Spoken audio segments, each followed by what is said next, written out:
कभी ऐसा महसूस होता है? सुबह आंख खुलती है और बिस्तर से उठने से पहले ही दिमाग में नोटिफिकेशंस की बाढ़ आ जाती है। एक अजीब सी बेचैनी, एक थकान, और दिन तो अभी शुरू भी नहीं हुआ है। हम सब कहीं ना कहीं इसी सच्चाई का सामना कर रहे हैं। हम ऐसा क्यों महसूस करते हैं? इसे समझने के लिए हमें एक सच को मानना होगा। और वो सच ये है कि हमारा दिमाग बहुत पुराना है। हमारी भावनाएं, हमारे इंस्टिंक्ट्स, हमारा पूरा का पूरा ऑपरेटिंग सिस्टम एक ऐसी दुनिया के लिए बना था जो आज की दुनिया से बिल्कुल अलग थी।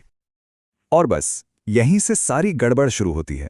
हमारा दिमाग, जो अफ्रीका के जंगलों के लिए डिजाइन हुआ था, उससे आज एक डिजिटल दुनिया में जीना पड़ रहा है।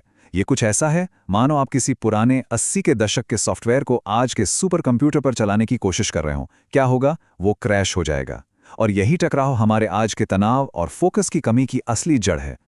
तो हम ऐसा महसूस क्यों करते हैं? इस सवाल का जवाब खोजने के लिए हमें थोड़ा समय में पीछे जाना होगा, ये समझने के लिए कि हमारा दिमाग असल में प्रोग्राम कैसे हुआ था। जरा इस नंबर को देखिए, 2 लाख साल।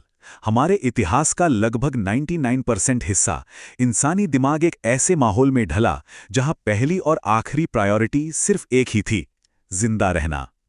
इवोल्यूशन ने हमें सरवाइव करने के लिए प्रोग्राम किया है ना?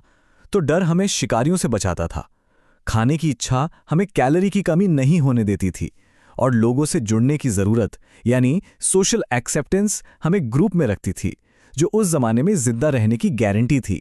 ये सारी आदतें आज भी हमारे अंदर बहुत गहराई तक बसी हुई हैं। और जैसा कि हम यहां देख सकते हैं, जिस दुनिया के लिए हम बने थे उसका आज की दुनिया से दूर दूर तक कोई लेना देना नहीं है। हम कमी की दुनिया से निकलकर बहुतायत की दुनिया में आ गए, असली खतरों से निकलकर दिमागी खतरों में, और छोटे कबीलों से निकलकर अब हम ग्लोबल सोशल नेटवर्क का हिस्सा हैं। तो इस बदलाव का हम पर क्या असर पड़ रहा है? आज की मॉडर्न दुनिया ने हमारे सबसे पुराने और बुनियादी इंस्टिंक्ट्स को हैक करना सीख लिया है, और ज्यादातर ये हमारे ही खिलाफ काम करता है। चलिए शुरुआत करते हैं डोपामीन ट्रैप से। देखिए, डोपामीन वो केमिकल है जो हमें काम करने के लिए मोटिवेट करता है, लेकिन आज की दुनिया हमें इतने आसान और तेज रिवॉर्ड्स देती है कि हमारा पूरा का पूरा रिवॉर्ड सिस्टम ही गड़बड़ा गया है। असल में डोपामाइन मेहनत से जुड़ा हुआ था।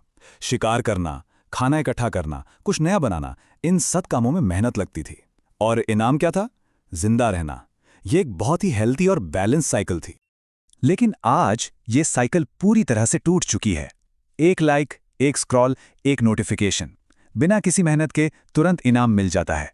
और नतीजा? हमारा दिमाग उन मुश्किल लेकिन जरूरी कामों के लिए मोटिवेशन खो देता है जिनमें सच में समय और मेहनत लगती है। जो दूसरा हैक है वो हमारे नर्वस सिस्टम पर असर डालता है, और इसे हम कह सकते हैं क्रॉनिक स्ट्रेस लूप, यानी कभी न खत्म होने वाला तनाव। देखिए, हमारा शरीर तेज और छोटे तनाव के लिए बना है। जैसे कोई खतरा आया तो या तो लड़ो या भागो, और फिर खतरा टलने के बाद आराम करो। लेकिन आज का तनाव कैसा है? ये तो एक नल से लगातार टपकते पानी जैसा है। ईमेल्स, खबरें, डेडलाइंस, जो हमें कभी पूरी तरह से रिकवर होने ही नहीं देता। हमारा सिस्टम हमेशा हाई अलर्ट पर रहता है। और इस तरह से जीने का नतीजा क्या होता है? एंग्जाइटी, बर्नआउट, इमोशनल नमनेस, अकेलापन। अगर ये सब महसूस हो रहा है तो ये किसी की गलती नहीं है। ये एक अननेचुरल माहौल के लिए शरीर का एक लॉजिकल रिएक्शन है। ये टाइमलाइन मुझे लगता है पूरी कहानी कह देती है। हमारे पास भावनाएं हैं पाषाण युग की, शरीर है औद्योगिक युग के, और हम जी रहे हैं एक डिजिटल दुनिया में। और यही गैप हमारी ज्यादातर परेशानियों की जड़ है। लेकिन सारी खबरें बुरी नहीं हैं। एक बार जब हम इस प्रॉब्लम को समझ जाते हैं तो हम इसका सॉल्यूशन ढूंढना शुरू कर सकते हैं, और चाबी है अपनी बायोलॉजी के साथ काम करने में, उसके खिलाफ जाने में नहीं। इसका मतलब ये बिल्कुल नहीं है कि हम वापस गुफाओं में चले जाएं। नहीं, इसका मतलब है कि हम अपने मॉडर्न जीवन को इस तरह से फिर से डिजाइन करें कि ये हमारे पुराने दिमाग को सूट करे। तो ये कैसे किया जा सकता है? सिंपल है। ध्यान भटकाने वाली चीजों तक पहुंचना मुश्किल बनाइए। रिवॉर्ड्स को मेहनत से जोड़िए।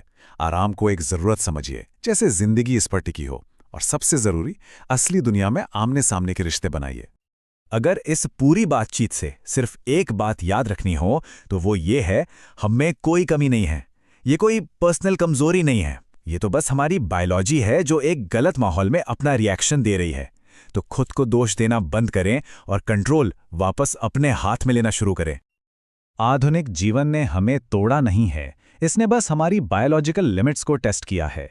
अब सवाल ये है कि क्या हम अपनी समझ का इस्तेमाल करके अपनी लाइफस्टाइल को अपनी बायोलॉजिकल लय के हिसाब से ढाल पाएंगे? क्योंकि हमारे बेहतर भविष्य का जवाब इसी सवाल में छिपा है।